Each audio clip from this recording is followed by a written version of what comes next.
Welcome. It is Christmas Eve, December 24th, 2020, and I'm about to leave to go and lead our noontime Christmas Eve service at Winchester Community United Methodist Church.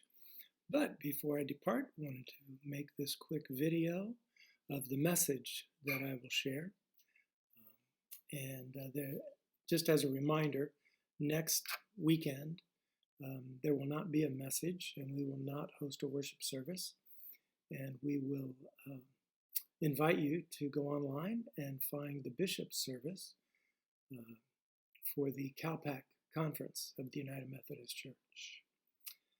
Isaiah 9:2, the people walking in darkness have seen a great light, and those living in the land of deep darkness, a light has dawned. About 2,000 years ago, the wise men from the east journeyed to Jerusalem, seeking the newborn king, guided by a light in the sky that we have come to know as the Star of Bethlehem. This past week, on December 21st, Jupiter and Saturn of our solar system were in such close alignment that the effect was like that of a new star, which many have called this year the Christmas star. This was the first time that such a close alignment had occurred since March 4th, 1226. We were fortunate to be able to walk out of our property, a fairway of the golf course behind our house, and have a clear view of the star. Patrick Hartigan, an astronomer from Rice University, explained alignments between these two planets are rather rare, occurring once every 20 years or so, but this conjunction is exceptionally rare because of how close the planets will appear to be to one another. Some historians have speculated that the Star of Bethlehem was created by an even more spectacular alignment of Jupiter, Saturn, and Venus. Now, historian Origen in AD 248 suggested that the Star of Bethlehem might have been a comet. And there are others who believe that it was a specially created heavenly body with the specific purpose of guiding the Magi. Jesus was actually born probably in either September or March, between 4 and 7 BC.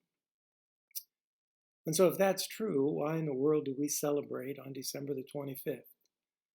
Well, partly it's because of the Roman Empire. Our present calendar is a modification of one introduced by Julius Caesar on January 1st, 45 BC. In the 6th century, though, a monk living in Rome suggested that the Christian era should date from the birth of Jesus. But due to a mathematical error in his calculations, he actually placed the birth of Jesus at 4 BC.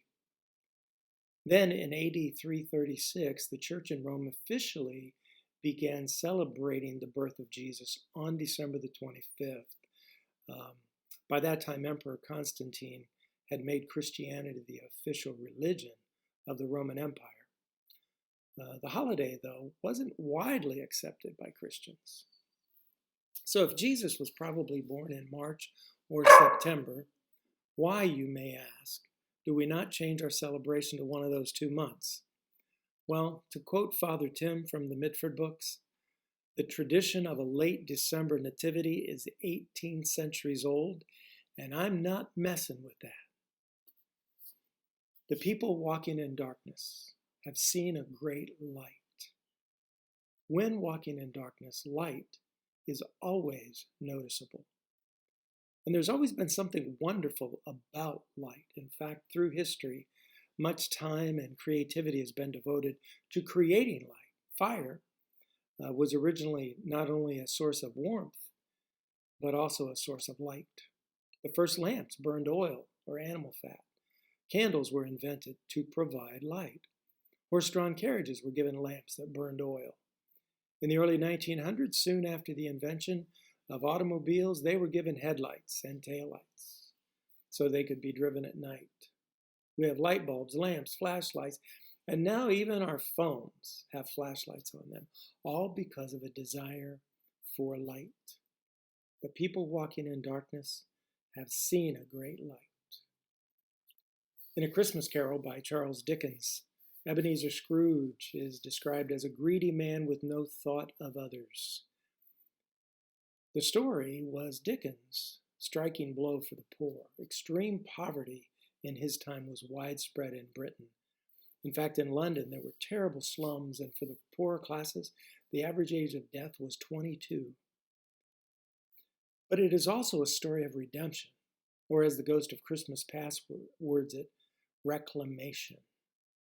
During the course of the 3 visitations, Scrooge experiences a dark night of the soul, as he was forced to review his past, his present, and a look at where those choices would lead him into a future that would include a certain unhappy death, grieved by no one. And so he chose to change. And in his choice, he experienced the same thing all people experience who become Christians, and that's redemption. Or to again borrow the word, reclamation. And with that comes a change in priorities, goals, perspectives, and a new direction in life and in lifestyle. The term dark night of the soul is used in Christianity to indicate a spiritual crisis in a journey toward union with God. It was described by St. John of the Cross. Also, Scott Fitzgerald in The Crack-Up wrote, "In a real dark night of the soul, it is always 3 o'clock in the morning. But in a dark night of the soul, one can see the light of redemption. The people walking in darkness have seen a great light."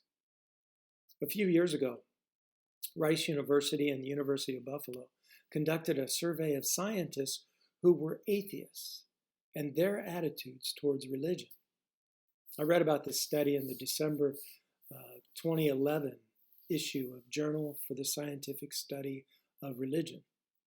The study discovered that among scientists who are atheists, nearly 1 in 5 with children involve their families with some type of religious institutions, even if they do not personally agree with the belief of the religious institutions. The study discovered that some of the atheists want to expose their children to religion due to scientific reasoning. They want their children to have choices, and it is more consistent with their science identity to expose their children to all sources of knowledge. Personally, I think it's commendable that these atheists want their children to have firsthand knowledge of religion. It's of course impossible to know all the reasons why people decide to involve themselves with the church. Maybe it's a tradition of going to church on a Christmas Eve or on an Easter. But I want to state emphatically that if you're watching this video, and you're watching it if you're hearing me, I'm glad that you are. And for those of you who live in our area and are looking for a church, come and visit us. Starting with the first Sunday of January, we'll be back to our outdoor services, although we're moving the time from 9 a.m. to 11 a.m. because it was getting just a little too chilly for 9 a.m. worship services outside. Madeline L'Engle wrote in Walking on Water, "We draw people to Christ, not by loudly discrediting what they believe, but by showing them a light that is so lovely that they want with all their hearts to know the source of it." Matthew paraphrased the words of Isaiah 9:2. "The people which sat in darkness saw great light, and to them which sat in the region and the shadow of death, to those who sat in that region, to them light has dawned." The people walking in darkness have seen a great light.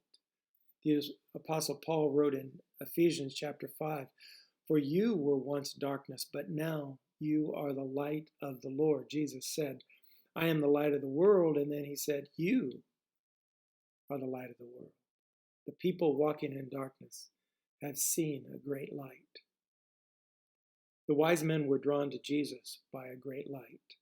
Jesus stated that he was, and he still is, the light of the world. If you are walking in darkness, I hope you will turn to the light. Who are the beloved?